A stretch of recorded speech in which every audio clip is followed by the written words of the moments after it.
क्या मन में लहर उठा, दादू सिरधर जीव के वो आप बगल हो जा।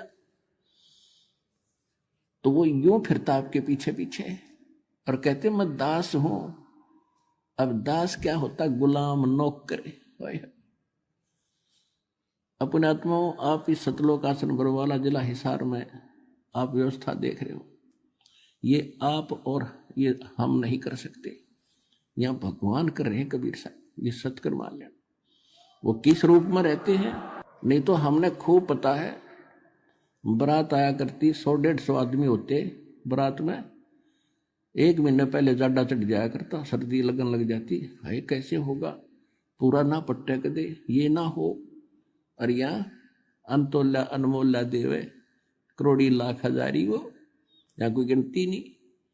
तो पुण्यात्माओं, उस वो परमात्मा आपका मालिक होते भी, आपका बाप होते भी आपका नौकर है। जैसे बच्चे, छोटा बालक होता है तो माता पिता उसको कंधे बैठा लेते हैं, सिर पे बैठा लेते हैं।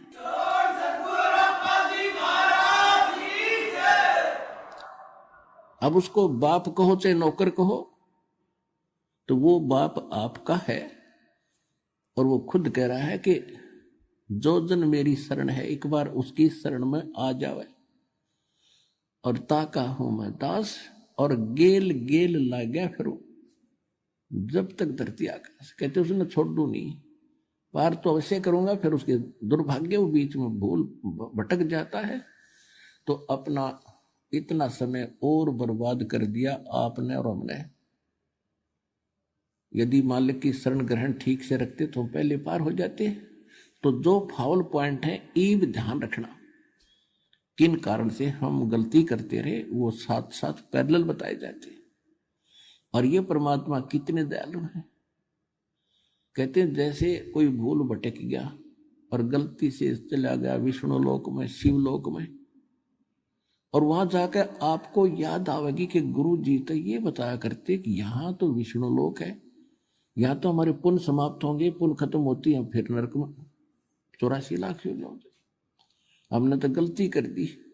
कहते वहां भी यदि तू मुझे याद करेगा ना सच्चे दिल से, वहां भी आ जाऊंगा और तेरा वहां से छुटवा के तेरे को फिर से मनुष्य जीवन दिला दूंगा। अब मनुष्य जीवन बिना भक्ति नहीं हो।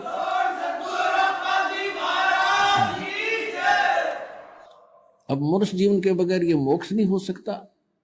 क्या कहते हैं? शिव मंडल ब्रह्मापुरी चाहे विष्णु लोक में हो, और हमरे गुण भूले नहीं तो आण छुटाऊं तो।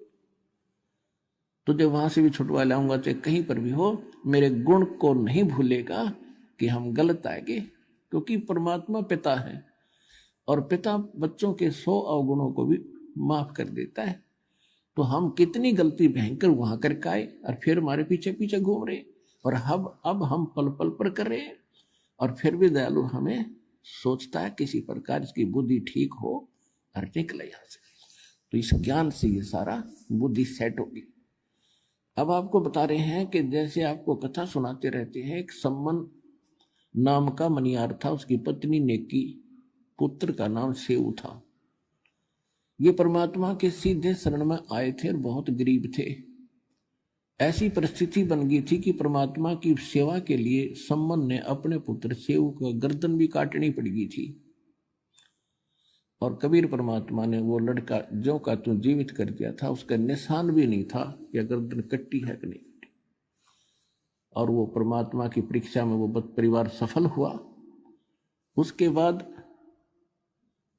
उनको अटल भक्ति दी और मालो माल कर दिया।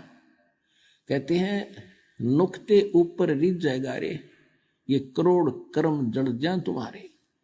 अब जैसे परमात्मा की तरफ हम चलते हैं और समर्पित होकर देखो, अब भगवान मिला अपने को, इसमें डगमग ना हो। क्योंकि ये किसी डूम बाट के बताए गीत नहीं है, वाणी नहीं है, भगवान का दिया ज्ञान और प्रमाण है। तो इसमें समर्पित हो, संसार को ना देखकर भगवान के ज्ञान को आधार बनाकर चलो इस मार्ग पर। फिर देखना, एक भक्त है, वैसे तो बहुत से ऐसे भक्त हैं जिन्होंने मालिक के नाम पर इतना दृढ़ विश्वास किया, बिल्कुल घना नुकसान होता दिखा था, फिर भी अटल रहे और फिर उनको कितना सुख दिया।